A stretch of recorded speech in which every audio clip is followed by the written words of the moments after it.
మనము మనది మన ఇల్లు అన్నది కావాలి ఇప్పుడు అలవాటు. ఇది మనలో మార్పు. ఇదే సామాజిక సమరసత. ఇంతకుముందు మన ఇంట్లో ఇప్పుడు అంటే మన ఈ గ్రామంలో నాకు తెలిసి మనం అందరూ అలవాటే ఉంది.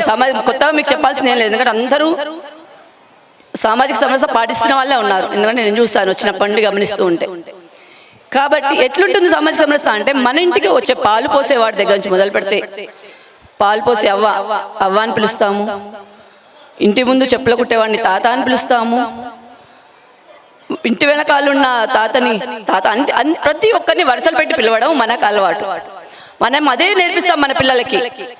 అంకుల్ అంకుల్ అంకుల్ ఆంటీ అని పిలవకుండా మనం ఏం నేర్పిస్తాము, పాల్పోసి అవ్వ దగ్గరికి వెళ్ళేసి పాలు తీసుకురా పొమ్మా, ఆ దుకాణం యాదన్న మామయ్య దగ్గరికి వెళ్ళేసి కూరగాయలు తీసుకురా పొమ్మా అని చెప్పి పంపిస్తుంటాం మన పిల్లలకి. ఇదే సామాజిక సమరసత. ఇదే మన పిల్లలకి నేర్పించాలి. సో మనతో పాటు ఉన్న ప్రతి ఒక్కరిని కూడా మనది, మన కుటుంబంలో భాగస్తులు వాళ్ళందరూ అని నేర్పించడమే సామాజిక సమరసత. ఇది మర్చిపోయాము, దాన్ని గుర్తు చేసుకోవడం కోసము. ఎందుకంటే ఇప్పుడు ఉన్న చిన్న కుటుంబాలలో ఎక్కువ స్విగ్గీలు జొమాటోలు వచ్చిన తర్వాత షాప్లోకి వెళ్ళడం తగ్గిపోయింది. ఇంట్లో కూర్చొని ఫోన్లో పెట్టేస్తున్నాం కాబట్టి ఆ తెచ్చేవాడు మామయ్యనో అంకులో ఎవరో కూడా తెలియదు మనకి. కాబట్టి దాన్ని తగ్గించేసుకొని మన ఇంటి పక్కన ఉన్న వాళ్ళందరినీ కలుపుకొని పోయి వాళ్ళకి మనం వ్యాపారాన్ని ఇస్తేనే వాళ్ళు వ్యాపారం చేస్తారు. వాళ్ళ కుల వృత్తిలోకి వాళ్ళు వెళ్తారు, వారి వర్ణ వృత్తిలోకి వాళ్ళు వెళ్తారు. లేదంటే వాళ్ళ వృత్తిని వాళ్ళు వదిలేసుకొని వేరే చోటుకి వెళ్ళేసి ఉద్యోగాల కోసం వేటలో పరిగెత్తుతున్నారు. దాన్ని మనం తగ్గించాలంటే ఎవరైతే వర్ణ వృత్తులు ఉన్నాయో మనకి, ఆ వర్ణ వృత్తులని మనము ప్రోత్సహించాలి. దీనికోసమే ముందుగా తీసుకొచ్చింది సామాజిక సమరసత. సామాజిక సమరసతలోంచి మనం ముందుకు వెళ్తూ ఉంటే పర్యావరణం మనకు తెలియదైతే కాదు. పర్యావరణం అంటే పర్యావరణం అనగానే ఫస్ట్ మనం చెప్పేస్తాం ఏంటి, ప్లాస్టిక్. ప్లాస్టిక్ ఒక్కటే కాదు పర్యావరణం అంటే. ఇంట్లో చెట్లు లేకపోవడము, ఇంట్లో ఉన్న వాళ్ళందరూ చెట్లను పెంచాలి అన్న ఆలోచన లేకపోవడము, కొద్ది స్థలం దొరికిందంటే దాంట్లో ఏదో ఒకటి కట్టేసుకుంటూ పోతున్నాం. చెట్ల కోసము ఇంటి వాతావరణంని మార్చాల్సేది చెట్లే మనకి. ప్రతి ఇంట్లో ఒక తులసి మొక్క పెంచాలి. అందరి ఇళ్ళలో తులసి మొక్క ఉందా? ఎంతమంది ఇంట్లో ఉంది? చాలా తక్కువ మంది ఇంట్లో ఉంది. తులసి మొక్కను పెంచడం వల్ల మనకు 3 ఉపయోగాలు ఉంటాయి. తులసి మాత మనందరికీ మాత. తులసి మాత అమ్మవారు మనకెప్పుడు మంచి సుగంధ పరిమళాన్ని అందిస్తూ ఉంటారు. మనకి 24 గంటలు ఆక్సిజన్ ఇస్తూ ఉంటుంది. ఎందుకంటే మనకున్న ఈ వెంటిలేషన్ ప్రాబ్లమ్ని ఆ తులసి అమ్మవారు ఒక్కతే మనకి కాపాడుతుంది. ఇంకోటి ఔషధీయ, మనకి ఏ చిన్న దగ్గు వచ్చినా దుమ్మొచ్చినా ఇంటని కదా తులసి మొక్క తీసుకొచ్చి నోట్లో వేసుకుంటూ ఉంటాం. అమ్మమ్మలు తాతలు ఉంటే వాళ్ళు చెప్తుంటారు, పోయి ఆ దగ్గు బాగా తగ్గామనుకోండి, పోయి ఆ తులసి మొక్క వేసుకో, నోట్లో వేసుకోరు అదే అని చెప్తుంటారు మనకి. అది అమ్మవారు, తులసి మాత, గోమాత. కాబట్టి మన ఇంటి పక్కన ఉన్న వాటిని కాపాడుకోవాల్సిన బాధ్యత మనదే. గోమాత అయినా తులసి మాత అయినా మనమే కాపాడుకోవాలి. మన చెట్లను మనమే పెంచాలి. మన పిల్లలకి నేర్పించాలి. చెట్లను పెంచడం అనేది పిల్లలకి నేర్పించాలి. తల్లులుగా మనం అందరం చేస్తాము, కానీ పిల్లలకి నేర్పిస్తున్నామా మనము? ఎంతమంది పిల్లలు చెట్లు పెట్టారు ఇప్పటివరకు? నేను ఒక చెట్టు పెట్టాను అన్న వాళ్ళు చేయొద్దండి. పిల్లలు మాకు చెట్లు పెట్టడం వచ్చు అన్నవాళ్ళు చూడండి ఎంత తక్కువ మంది ఉన్నారు. పిల్లలకు నేర్పిద్దాం. పెద్దవాళ్ళం మనం చేస్తూనే ఉంటాం, మనకు అది అలవాటు. ఎందుకంటే అమ్మలం కదా, మనకు అలవాటు. అది చేసుకుంటూ పోవడమే అలవాటు. నేర్పించడం కూడా మనకి రావాలి. కాబట్టి పిల్లలకి చెట్లు పెంచడం నేర్పిద్దాము, దానివల్ల ఉపయోగాలు నేర్పిద్దాం పిల్లలకి. వెరీ గుడ్ నాన్న. కాబట్టి ప్రతి పుట్టినరోజుకి ఒక చెట్టు పెట్టడము, నీళ్ళని కాపాడుకోవడం అనేది చాలా అవసరం. ఎందుకంటే ఇప్పుడున్న మన దీంట్లో చూసుకుంటే నీళ్ళ వ్యవస్థ చాలా కష్టంగా ఉంది. బాటిల్స్ కొనుక్కుంటున్నాం, మనం నీళ్ళని కొనుక్కొని వాడుకుంటున్నాం. ఒకప్పుడు నీళ్ళు ఎక్కడ పడితే మనకు అక్కడ గుంత తవ్వగానే నీళ్ళు వచ్చేవి మనకి. అలాంటిది ఎంత లోతు తవ్వినా కూడా నీళ్ళు లేవు. కాబట్టి కొనుక్కొచ్చుకుంటాం, ట్యాంకర్స్ వస్తున్నాయి. రేపు మన పిల్లల భవిష్యత్తు ఏంటి నీళ్ళు లేకపోతే? మనము వాడే అంటే నాకు తెలిసి ఇక్కడ అందరి ఇళ్లలో నీళ్ళ వ్యవస్థ ఉంటుంది. ఇంకుడు గుంతలను తీస్తున్నాం ఇప్పుడు. దాన్ని వ్యవస్థితంగా తీసుకురావడము, మనం పర్యావరణాన్ని కాపాడకపోతే మనకి ఎండాకాలంలో వర్షాలు పడతాయి, వర్షాకాలంలో ఎండలు కాస్తాయి. ఇప్పుడు ప్రస్తుతం మనం అనుభవిస్తున్నాం అదే. అవసరం ఉన్నప్పుడు వర్షాలు పడట్లేదు, అవసరం లేనప్పుడే వర్షాలు పడుతున్నాయి. మంచి మామిడి పంట రావాల్సిన టైంలో వర్షాలు పడి మామిడికాయలన్నీ పాడేస్తున్నాయి. కాబట్టి పర్యావరణాన్ని కాపాడుకోవాల్సింది మన ఇంటి నుంచే మనమే చేయాలి. ఇది రెండవది. పౌర విధులు. పర్యావరణం కాపాడుకోవాలంటే నా ఇంట్లో నేను కాపాడుకుంటే సరిపోతుందా? సమాజం కూడా మనదే కదా. నా ఇంటి మట్టుకే నేను ఉంటే సరిపోతుందా? నేను ఇంటికి బయటికి రావాలి కదా. ఎప్పుడు 24 గంటలు ఇంట్లో ఉండలేము కదా. బయటకు వస్తే సమాజం కూడా నాదే కదా. కాబట్టి ప్రభుత్వ ఆస్తులను కాపాడుకోవడము, ప్రభుత్వం ద్వారా వచ్చిన వాటిని సద్వినియోగం పరచుకోవడము. నాకు ఓటు హక్కు వచ్చింది, నేను ఓటు వేయాల్సిందే. ఇవాళ రిజల్ట్స్ వస్తున్నాయి, మనం చూస్తున్నాం. ఎంత ఆనందంగా ఉందో రిజల్ట్స్ చూస్తూ ఉంటే కదా. అట్లా ఎంతమంది ఓటేశారు? నిజంగా ఎంత గొప్ప విషయం కదా. తమిళనాడులో ఒక 106 సంవత్సరాల గణేశన్ అనే ఒక వృద్ధ అతను వాళ్ళ మనవళ్ళని తీసుకొని వచ్చి ఓటు వినియోగించుకున్నాడట. అలా మనం ఎంతమంది వెళ్ళి ఓటేస్తున్నాము? ఓటు హక్కు వచ్చిన చిన్నపిల్లలు 18 ఇయర్స్ బాయ్స్, 18 ఇయర్స్ అమ్మాయిలు ఎంతమంది ఓటేస్తున్నారు? ఆ రోజు సెలవు వస్తుంది, హ్యాపీగా ఇంట్లో కూర్చుందాము, లేకపోతే ఎక్కడికైనా సినిమాకి వెళ్దాం అనుకుంటున్నాం తప్ప ఓటు వేద్దాము, లైన్లో నిలబడి ఓటు వేద్దాం అనుకున్న వాళ్ళు ఎంతమంది? ఇది పౌరుడిగా నా బాధ్యత. ఎవరైతే హిందూ ధర్మాన్ని ముందుకు తీసుకెళ్తున్నారో అటువంటి వాడిని నాయకుడిగా ఎన్నుకోవాల్సిన బాధ్యత మనది, మనందరిది. అటువంటి వాడికి ఓటేద్దాము అని ఆలోచించుకొని మన ఓటు వేయకపోతే మన ఓటు మీద ఇంకెవరో వచ్చేస్తారు. ఎవరేసారో మనకు తెలియదు, మనల్ని పాలించే వాళ్ళు ఎవరు మనకు తెలియదు. ఓటు ఒక్కటే మనకున్న ఏకైక అస్త్రం, మనకు కావలసిన వాళ్ళని ఎన్నుకోవడానికి. కాబట్టి దాన్ని అందరము వేయాల్సిందిగా కోరుతున్నాను. ఖచ్చితంగా వేయాలి. అలాగే మన చట్టాలను గౌరవించడము. ఉట్టిగా పెట్టలేగా చట్టాలని, మన కోసమే పెట్టారు, వాటిని గౌరవించాలి. మనతో పాటు మన పిల్లలు కూడా నేర్పించాలి చట్టాలను గౌరవించడం అనేది. 26 జనవరి 15 ఆగస్టు వస్తే ఖచ్చితంగా స్కూల్కి వెళ్ళాల్సిందే పిల్లలు. ఆ రోజు హాలిడే తీసుకుంటానమ్మా, స్కూల్కి వెళ్ళను కాదు, వెళ్ళాల్సిందే. జనగణమన పాడాల్సిందే స్కూల్లో. పిల్లలతో పాటు పేరెంట్స్ మీరు కూడా వెళ్ళండి. మనందరి బాధ్యత కదా. ఈ దేశంలో పుట్టినందుకు మనకు వచ్చిన 2 పండుగలను పాటించాలి కదా. మనం వెళ్ళాలి కదా. పండుగ ఇంట్లో వచ్చిన సంక్రాంతిని చేసుకుంటాము, ఉగాదిని చేసుకుంటాము, ఎవరికో వచ్చిన మొహరం కూడా చేసుకుంటారు కొంతమంది అయితే. కానీ మన దేశం పండగలు ఆ రెండింటిని కూడా వదిలిపెట్టొద్దు, అవి కూడా మన పండగలే, ప్రతి ఒక్కరము వెళ్ళాల్సిందే అని ఖచ్చితంగా అనుకోవాలి. ఇది మూడవది, పౌర విధులు. 4 స్వ అంటే ఏంటి? స్వభాష. నేను ఇంట్లో మాతృభాషలోనే మాట్లాడతాను, తెలుగులోనే మాట్లాడాలి. మన మాతృభాష తెలుగు అయితే తెలుగులోనే మాట్లాడాలి, కన్నడ అయితే కన్నడలోనే మాట్లాడాలి, మరాఠీ అయితే మరాఠీలోనే మాట్లాడాలి. అది మన పిల్లలకి నేర్పించాలి.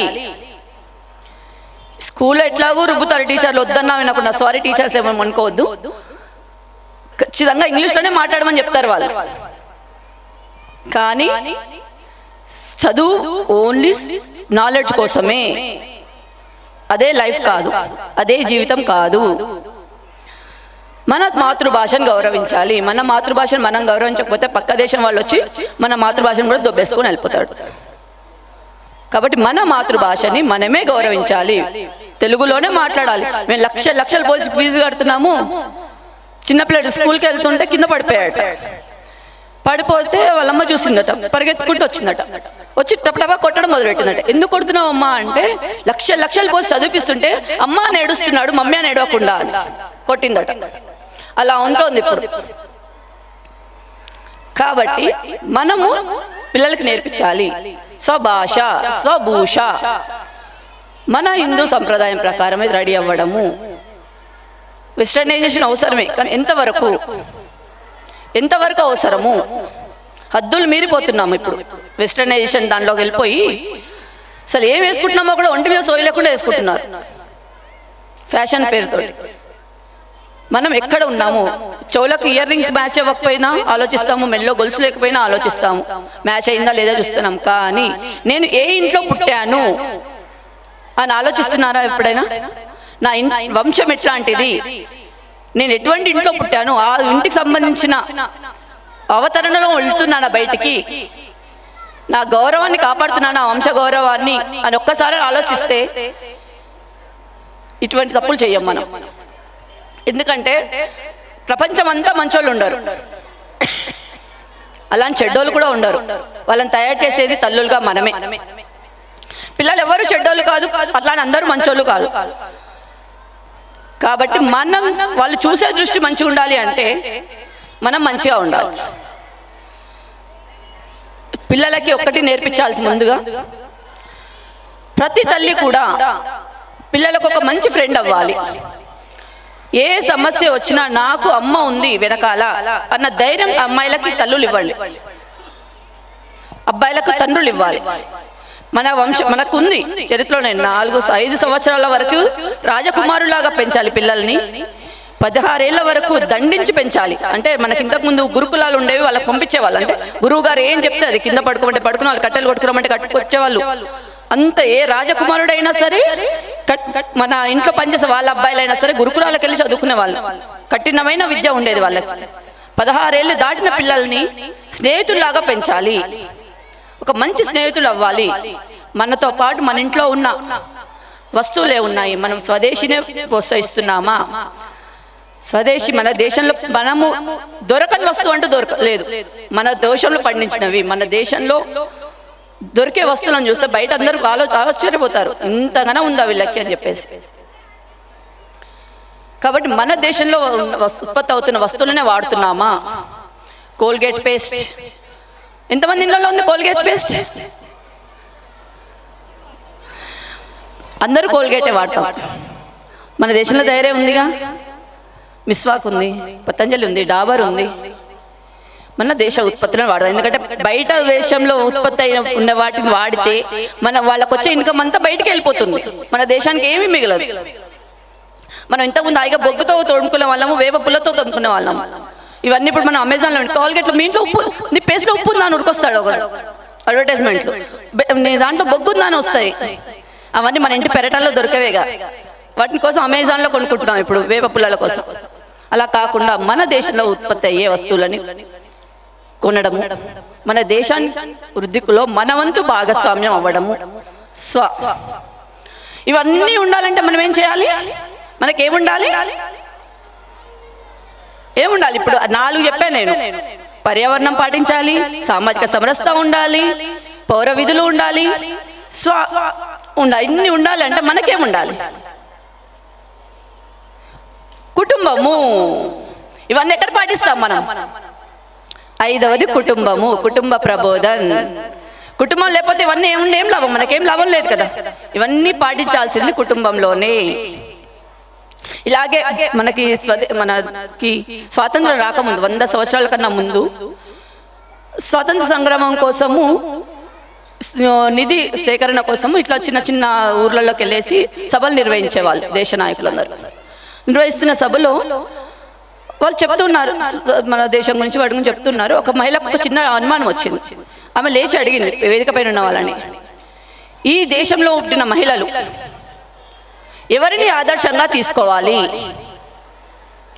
ఎవరిని ఆదర్శంగా తీసుకుంటే ఈ దేశంలో మహిళలు వృద్ధి చెందుతారు అని అడిగింది వేదిక మీద ఉన్న పెద్దల్ని. ముక్త కంఠంగా చెప్పారట, సీతాదేవిని తీసుకోవాలి అని చెప్పేసి. ఆమెకి డౌట్ వచ్చింది, సీతాదేవిని ఎందుకు తీసుకోవాలి అని అనుమానం వచ్చింది. మళ్ళీ తర్వాత ఆమెకి అదే మళ్ళీ లేచి అడిగింది, సరే సీతాదేవిని నేను ఆదర్శంగా తీసుకుంటాము, మన దేశం కాకపోతే విదేశాలందరూ కూడా సీతాదేవిని ఆదర్శంగా తీసుకుంటాము, మరి మగవాళ్ళు ఎవరిని తీసుకోవాలి? వాళ్ళకి చెప్తారా మీరు ధైర్యంగా రాముడిని తీసుకోమని చెప్పి అని అడిగిందాం. అప్పుడు వేదిక పై నుంచి వచ్చిన ఆన్సర్ ఏంటంటే, మీరు ప్రతి ఇంట్లో ఒక సీతాదేవిని తయారు చేస్తే రాములను విడిగా తయారు చేయవసరం లేదు, వాళ్ళు ఆటోమేటిక్గా తయారవుతారు. అది మన సంస్కృతి, అది మన సంస్కృతి, భారతీయ సంస్కృతి యొక్క ఉపకరణం. సీతమ్మ వారిని ఎందుకు తీసుకోవాలి అన్నారంటే, ఇక్కడ సీతమ్మ వారు అయోధ్య నగరానికి ప్రవేశించడానికి ముందు వివాహం ఎప్పుడైతే అవుతుందో అప్పుడు తను 2 అనుకుంది. అంటే అప్పట్లో ఉన్న ప్రతి ప్రకారము ఎంతమంది భార్యలైనా ఉండొచ్చు. శ్రీరామచంద్రుల వారు చెప్పింది మీరు ఏకపత్ని వ్రతుడుగానే ఉండాలి. బహుభార్య తత్వం ఉండేది, ఎందుకంటే రాజకుమారులలో ఉండేది అది. అంటే అప్పుడున్న సంప్రదాయం ప్రకారం బహుభార్యలు ఉండొచ్చు. కానీ సీతాదేవి ఆ ప్రతను మార్చింది. మీరు ఏకపత్ని వ్రతుడుగానే ఉండాలి, దానికి మీరు ఒప్పుకుంటారా అని అడిగింది. 2, అధర్మాన్ని, ఎక్కడ అధర్మం జరిగినా మీరు ముందుండాలి, దానికి రాక్షస సంహారం చేయడానికి మీరు ముందుండాలి, దానికి ఒప్పించింది. ఎక్కడైతే పవిత్రానాయ సాధున వినాశాయ దుష్టమే, అటువంటి పరిస్థితి వచ్చినప్పుడు మీరు ముందుండాలి అన్నిటికంటే. ఈ 2 మీరు చేస్తారా అని అడిగింది శ్రీరామచంద్రుడు. కాబట్టి శ్రీరామచంద్రుడు గొప్పవారు కాదు, సీతమ్మ వారు గొప్పవారు. అది మన హిందూ మహిళలకున్న మనం చెప్తాం కదా, రామాయ రామభద్రాయ రామచంద్రాయ వేదసే రఘునాథాయ నాథాయ సీతాయాస్పతయే నమః. ఎంత రామచంద్రుడైనా సీతాయాస్పతయే నమః అంటున్నాం మనం. ఫస్ట్ మహిళలకే ఇచ్చారు ఆ ఇంపార్టెన్స్ మనకి. అలా ఉండాలి ఒక కుటుంబము. కుటుంబం అంటే ఎలా ఉండాలి? ఇప్పుడు చూస్తే చిన్న కుటుంబము, చింతలేని కుటుంబం అని చెప్పేసి చిన్న చిన్న కుటుంబాలుగా మనం విడిపోతున్నాము. కానీ చింతలతో కూడుకున్న కుటుంబంలా తయారవుతోంది ఇప్పుడున్న సంస్థ. ఎందుకంటే పిల్లలకి పంచుకోవడానికి, వాళ్ళకి కష్టం వస్తే చెప్పుకోవడానికి ఎవరు లేరు. ఎందుకంటే అమ్మా నాన్న ఉద్యోగాలలో బిజీ అయిపోతున్నారు. పిల్లలకి కష్టం వస్తే చెప్పుకున్నారు, టీచర్తో చెప్పుకుందంటే టీచర్ 100 మంది పిల్లల్ని చూసుకోవాలి. మీరు ఇంట్లో 2 పిల్లల్ని చూసుకోలేరు, టీచర్లు 100 మంది పిల్లల్ని చూసుకోవాలి. టీచర్తో చెప్పుకోలేరు. ఫ్రెండ్స్తో చెప్పుకుందాం అంటే వాళ్ళు ఎప్పుడు దాన్ని క్యాచ్ చేస్తారో తెలియదు కదా. వాళ్ళకి ఎప్పుడైనా ఏదైనా అవసరం వచ్చింది, నువ్వు అప్పుడు నాకు చెప్పినా మీ అమ్మకి చెప్తే అని బెదిరిస్తుంటారు. కాబట్టి ఫ్రెండ్స్కి చెప్పుకోలేరు. కాబట్టి మన కుటుంబంలో పిల్లలకి ఏదొచ్చినా నేను ఉన్నాను, అమ్మా నాన్నగా మేము ఉన్నామన్న ధైర్యం తల్లిదండ్రులుగా మనమే ఇవ్వాలి. విచ్చలవిడితనాన్ని తగ్గించాలి. వాళ్ళకి ఏది అడిగితే వాళ్ళు మొండిగా అడిగితే కొనివ్వడం మానేయండి. ఏం పర్లేదు, 2 రోజులు తినడం మానేస్తారు, 3వ రోజు వాళ్ళే వచ్చి తింటారు. రోజు స్కూల్కి వెళ్ళేటప్పుడు బొట్టు పెట్టుకొని వెళ్ళాలి. అది అలవాటు చేద్దాం మన పిల్లలకి. ఇంట్లో అమ్మా నాన్ననే పిలవడం నేర్పిద్దాము. మనకు ఇంట్లోకి వచ్చిన వాళ్ళందరినీ నమస్కారంతో స్వాగతం పలకడము. మన గృహంలో ఉండేవాళ్ళు గృహ వాతావరణం ఎలా ఉండాలి? మనకి 6 బాలు చెప్పారు దీంట్లో. కుటుంబంలోకి వస్తే భాష, భూష, భజన్, బ్రహ్మన్, ఇంకో 2 భాష, భూష, భజన్, బ్రహ్మన్, భవన్, భోజన్. భవనం ఎలా ఉండాలి? మన ఇల్లు ఎలా ఉండాలి? ఇంట్లోకి వచ్చి రాగానే ఇది హిందూ కుటుంబము అని చెప్పుకునేటట్టుగా ఉండాలి మన ఇల్లు. మన ఇంటి వాతావరణం అలా ఉండాలి. అంటే ఇంతకుముందు ఉండేది, నేను ఇక్కడ ఇల్లులు చూడలేదు కాబట్టి నేను తప్పుగా అయ్యి ఉండొచ్చు మేబీ. కాకపోతే ఇంటికి రాగానే ఒకప్పుడైతే మన పూర్వీకుల ఫోటోలు కనిపించేవి మన ఇంటి మొత్తంలో.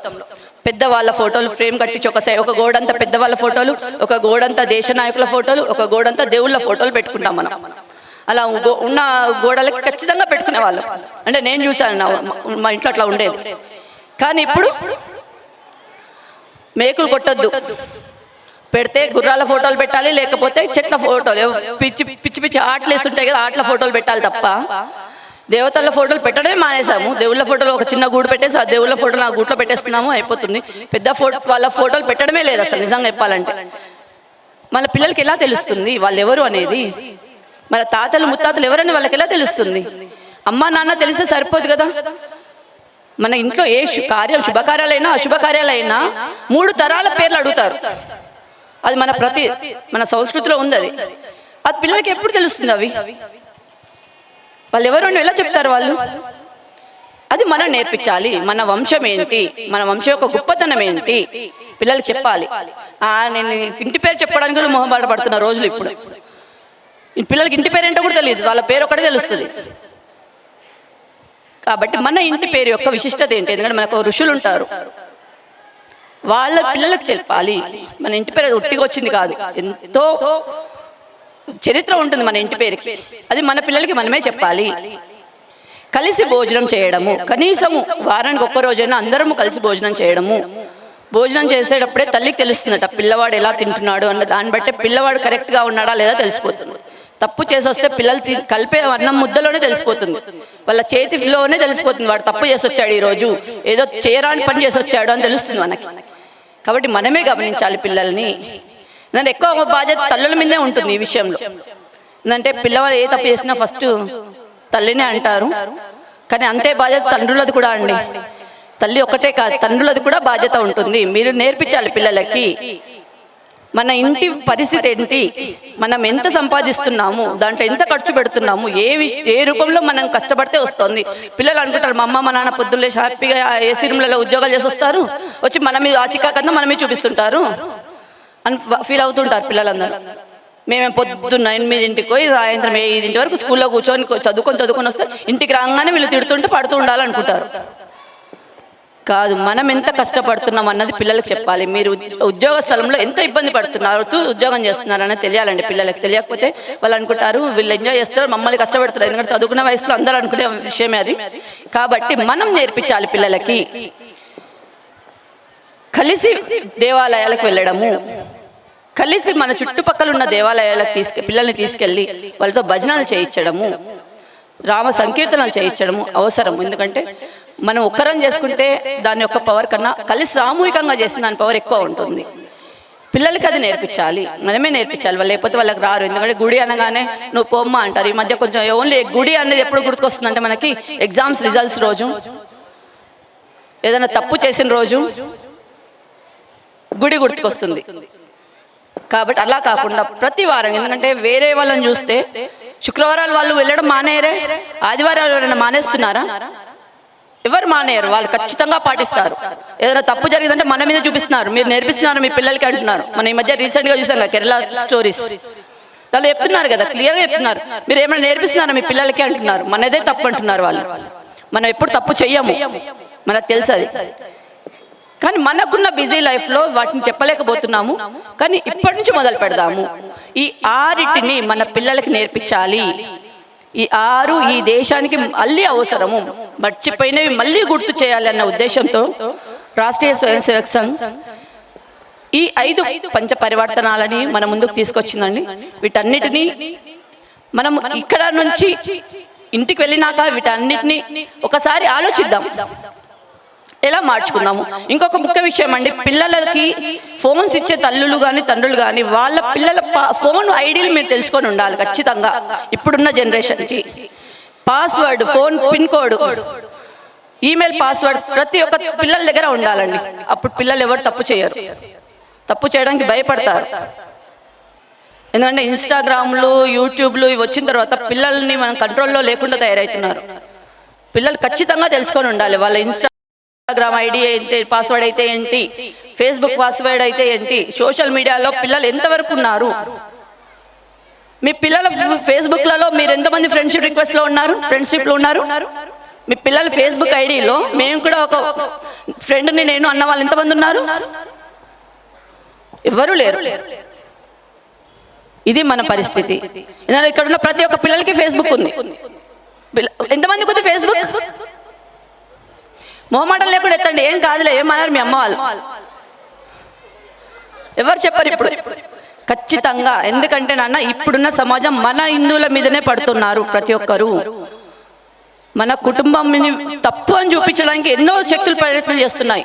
మన కుటుంబం ఎప్పుడు, మన భారతీయ సంస్కృతి ఎప్పుడు తప్పు చేయదు. ఇది మన సంస్కృతి.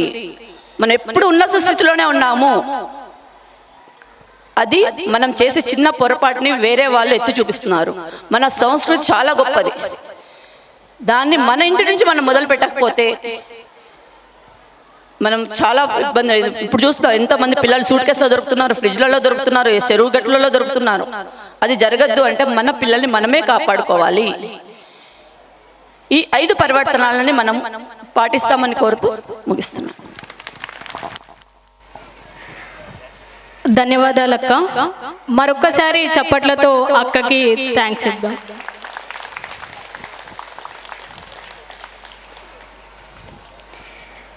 ఇప్పుడు ముఖ్య వక్త శ్రీ చెవ్వ మహేష్ గారు వారి యొక్క సందేశాన్ని ఇవ్వవలసిందిగా కోరుతున్నాను.